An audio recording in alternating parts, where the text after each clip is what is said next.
तो हम लेंगे लेफ्ट हैंड साइड को। तो लेफ्ट हैंड साइड हमारा क्या है? लेफ्ट हैंड साइड हमारा cot theta minus cos theta upon cot theta plus cos theta. बढ़िया। तो मैंने जो रूल बताया था उसमें मैंने बोला था अगर आपको साइन और कॉस के अलावा कोई दूसरा रेशियो दिखे जैसे सेक टेन कॉट, तो आपको क्या करना है? उसको साइन और कॉस के टर्म में ला देना है। तो आप बोलोगे न्यूमरेटर और डिनोमिनेटर में दोनों जगह कॉट है जो कि कॉस और साइन में आ सकता है, तो हम कर देंगे टाइम वेस्ट किए बिना। तो ये हो जाएगा cos theta upon sine theta minus cos theta. ठीक है, इतना दूर कोई दिक्कत नहीं है। फिर नीचे भी सेम चीज होगा, cos theta upon sine theta plus cos theta. ठीक है, अब हम क्या करेंगे? सब तो कन्वर्ट हो गया। अब नेक्स्ट हम क्या करेंगे? हम देखेंगे यहाँ पे न्यूमरेटर में कॉस है, यहाँ पे भी कॉस है, यहाँ पे भी कॉस है, नीचे डिनोमिनेटर साइड में भी कॉस है, तो दोनों साइड से कॉस कॉस कॉमन आ सकता है। तो हम कॉस को न्यूमरेटर से कॉमन ले लिया, तो बचेगा क्या यहाँ पे? One minus sine theta minus minus one. ठीक है, क्योंकि कॉस तो बाहर आ गया। सिमिलरली नीचे भी यही होने वाला है, कॉस थीटा कॉमन आ जाएगा बाहर, बचेगा क्या अंदर? One minus sine theta, one upon sine theta, plus है नीचे तो प्लस वन। ठीक है, न्यूमरेटर में भी कॉस, डिनोमिनेटर में भी cos, cos cos by bye.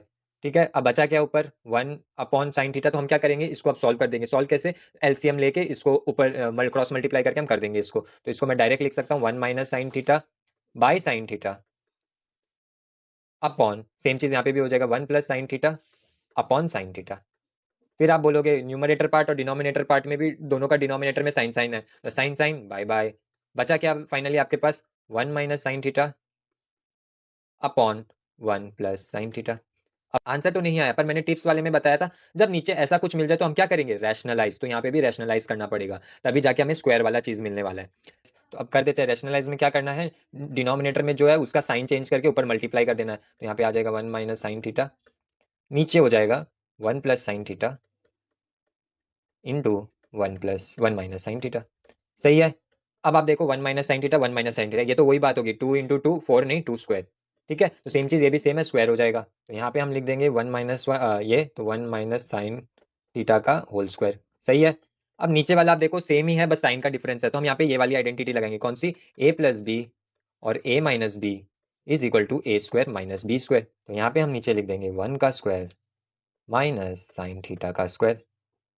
अब इसको एक लाइन और सॉल्व कर लेते हैं। ऊपर वाले को एक बार आप जैसा है वैसे ही रहने दो, कोई चेंज करने की जरूरत नहीं है। नीचे वाले का वन स्क्वायर हो जाएगा तो वन ही रहेगा, साइन थीटा का स्क्वायर कर देंगे तो साइन स्क्वायर थीटा हो जाएगा। ठीक है, अब ये देख के पता चल रहा है कुछ होने वाला है। यहाँ पे एक आइडेंटिटी लगेगी ट्रिग्नोमेट्री की, sine square theta plus cos square theta is equal to one. ठीक है, जब मैं साइन को इधर से उठा के उधर भेज दूं तो मेरे पास क्या बचेगा? Cos square theta is equal to one minus sine square theta. सही है। तो ये भी तो वन माइनस है, ये भी वन माइनस है, और one minus sine square theta क्या था? Cos square theta. तो यहाँ पे हम क्या लिखेंगे? Cos square theta. तो यहाँ पे आ गया हमारा वन माइनस साइन थीटा का होल स्क्वायर। अभी भी न्यूमरेटर में कोई चेंजेस नहीं करेंगे, क्योंकि आप देखोगे हमारा राइट हैंड साइड में जो है स्क्वायर ही है, ब्रैकेट्स के अंदर है, तो इसलिए हम उसको जैसा इसलिए हम इसको जैसा है वैसे ही रहने देंगे। नीचे वाला का अभी आपको बताया क्या हो जाएगा? Cos square theta. ठीक है, तो अब कॉस स्क्वायर थीटा को मैं ऐसे भी लिख सकता हूँ, वन माइनस साइन थीटा का whole square divided by cos theta का स्क्वायर। बात तो सेम ही है। ठीक है, अब ये भी स्क्वायर है, ये भी स्क्वायर है, तो मैं इसको होल स्क्वायर लिख सकता हूँ। कैसे दिखाता हूँ? इसको हम ऐसे लिख देंगे, one minus sine theta by cos theta का होल स्क्वायर। ठीक है, अब क्या करेंगे? इंडिविजुअली ब्रेक कर देंगे, तो ये हो जाएगा वन बाई कॉस थीटा और ये हो जाएगा minus sine theta by cos theta. सही है, का होल स्क्वायर। अब आप सॉल्व कर लो, ये हो जाएगा सेक थीटा, ये हो जाएगा टेन थीटा और ये हो जाएगा उसका whole square which is equal to R H S. समझ में आया? हो सकता है लेंदी दिखे क्योंकि मैं आपको समझा के कर रहा हूँ, लेकिन आप जब खुद करोगे तो ये हार्डली 2 से 3 मिनट्स के अंदर सॉल्व हो जाएगा। कोई डाउट लगे तो आप कमेंट्स में डाल दो, नहीं तो चैनल के कम्युनिटी में डाल दो, नहीं तो टेलीग्राम का लिंक भी है वहां पे डाल दो। अगर ऐसे और भी क्वेश्चन सॉल्व करने हैं तो मैंने ऑलरेडी रिसोर्स बना रखी है, उसका लिंक दे दूंगा, वहां से आप उसको डाउनलोड करके सॉल्व कर सकते हो, जो कि पूरा ट्रिग्नोमेट्री के सिलेबस पे मैंने बनाया है पूरा क्वेश्चन बैंक। ठीक है, अगर वीडियो हेल्पफुल लगी तो लाइक एंड शेयर जरूर करना, और ऐसे बहुत हेल्पफुल एकेडमिक कंटेंट आते रहेंगे इस चैनल पे, इसलिए जरूर सब्सक्राइब रहना।